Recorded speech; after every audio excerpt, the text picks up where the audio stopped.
தமிழ்நாட்டுல இனி டோல் கட்டணமே கிடையாதா? ஆமா ப்ரோ, சென்னை கேப்ல கார் புக் பண்ணுங்க, டோல் கட்டணமே இல்லாம டிராப்புக்கு மட்டும் பே பண்ணா போதும். சென்னை கேப்ஸ் ஆப்பை உடனே இன்ஸ்டால் பண்ணுங்க. நீலகிரியில் வேட்புமனு தாக்கல் செய்ய ஒரே நேரத்தில் சென்ற பாஜக மற்றும் அதிமுகவினர் மீது போலீசார் லேசான தடியடி நடத்தினர். வேட்புமனு தாக்கல் செய்ய பாஜக வேட்பாளர் எல் முருகனுக்கு காலை 10 மணி முதல் 12 மணி வரையும், அதிமுகவின் லோகேஷ் தமிழ்ச்செல்வனுக்கு 11 மணி முதல் 1 மணி வரையும் அவகாசம் கொடுக்கப்பட்டதாக கூறப்படுகிறது. பாஜகவினர் சற்று தாமதமாக வேட்புமனு தாக்கல் செய்ய வந்த நிலையில் வெளியே கூடியிருந்த இரு கட்சியினரும் ஒருவரை ஒருவர் விமர்சித்து முழக்கமிட்டதால் போலீசார் அவர்கள் மீது லேசான தடியடி நடத்தி கலைத்தனர். தடியடியை கண்டிப்பதாக கூறி அண்ணாமலை, எல் முருகன் உள்ளிட்டோரும் அதிமுகவினரும் மாவட்ட ஆட்சியர் அலுவலகம் அருகே சிறிது நேரம் சாலை மறியலில் ஈடுபட்டனர்.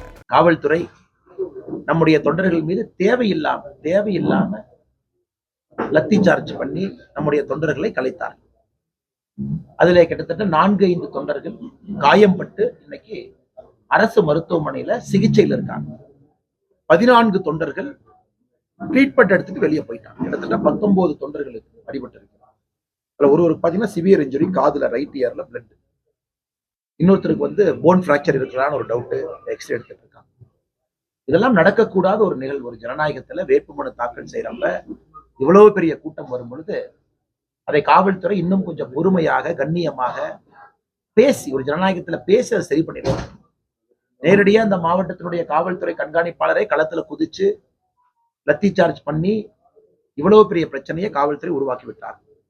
அதனால் நம்முடைய தொண்டர்கள் எல்லாம் காவல்துறையை கண்டித்து அங்கேயே உட்கார்ந்து தர்ணா பண்ணி கிட்டத்தட்ட அது ஒரு மணி நேரம். அதே நேரத்தில் உங்களுக்கு தெரியும், பாரதிய ஜனதா கட்சியை பொறுத்தவரை காவல்துறையே தவறு செய்தாலும் கூட காவல்துறை தவறு செய்தார்கள் என்று சொல்லக்கூடிய கட்சி நாங்கள் அல்ல. இந்த காவல்துறையை நாம தான் தமிழ்நாட்டில் கூடிய ஒரு அரசியல் கட்சி அவருடைய கண்ணியத்தை காப்பாற்றிக் கொண்டிருக்கின்றோம்.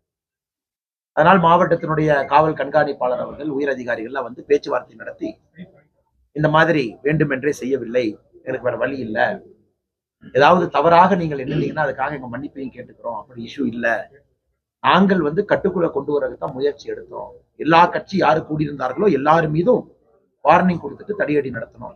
உண்மை நமக்கு தெரியும் வேறு. அதனால இன்னைக்கு நாங்க காவல்துறை அவர்களை இன்னும் நாங்க ஒரு வீதிக்கு கொண்டு வந்து அவர்களுக்கு ஒரு பிரச்சனை ஏற்படுத்த இன்று பாரதிய ஜனதா கட்சி விரும்பவில்லை. எங்களுக்கு கோபம்தான். இது சரியான முறையிலே காவல்துறை அவர்கள் இதை கையாண்டிருக்க வேண்டும். எங்களுக்கு ஆதங்கம் இருக்கிறது. ஆனாலும் ஒரு காவல்துறையை நாங்களே கலங்கப்படுத்தி ரோட்ல உட்கார்ந்து அதை செய்ய வேண்டாம் என்று எண்ணி அந்த மாவட்டத்தினுடைய காவல் கண்காணிப்பாளர் பேச்சுவார்த்தை நடத்திய பிறகு நாங்கள் அங்கே இருந்து கலைந்து சென்று சட்டப்படி என்ன பண்ணணுமோ அதை பார்த்து இன்னைக்கு நாம் பேசிக் கொண்டிருக்கும் பொழுது சென்னையில நம்முடைய தேர்தல் ஆணையர் அலுவலகத்துல பாரதிய ஜனதா கட்சியினுடைய தலைவர்கள் சென்னையில் இருக்கிறார். அவர்கள் ஒரு complaint chief electoral officer, CEO, தேர்தல் நடத்தக்கூடிய அதிகாரிகிட்ட கொடுக்குறாங்க. இன்னொன்று, யாரெல்லாம் நம்முடைய மருத்துவமனையில சிகிச்சை பெற்றுக் கொண்டிருக்கின்றார்களோ தொண்டர்கள், அவர்களும் ஒரு கம்ப்ளைண்ட் கொடுக்கிறார். ஆனால் இதை சட்டப்பூர்வமாக நாங்கள் அணுகிக் கொள்கின்றோம். ஆனா ஒரு வீதிக்கு போராடி அதை செய்ய வேண்டாம் என்று எங்களுடைய போராட்டத்தை வாபஸ் வாங்கிட்டோம். தமிழ்நாட்டுல இனி டோல் கட்டணமே கிடையாதா? ஆமா ப்ரோ, சென்னை கேப்ல கார் புக் பண்ணுங்க, டோல் கட்டணமே இல்லாம டிராப்புக்கு மட்டும் பே பண்ணா போதும். சென்னை கேப்ஸ் ஆப்பை உடனே இன்ஸ்டால் பண்ணுங்க.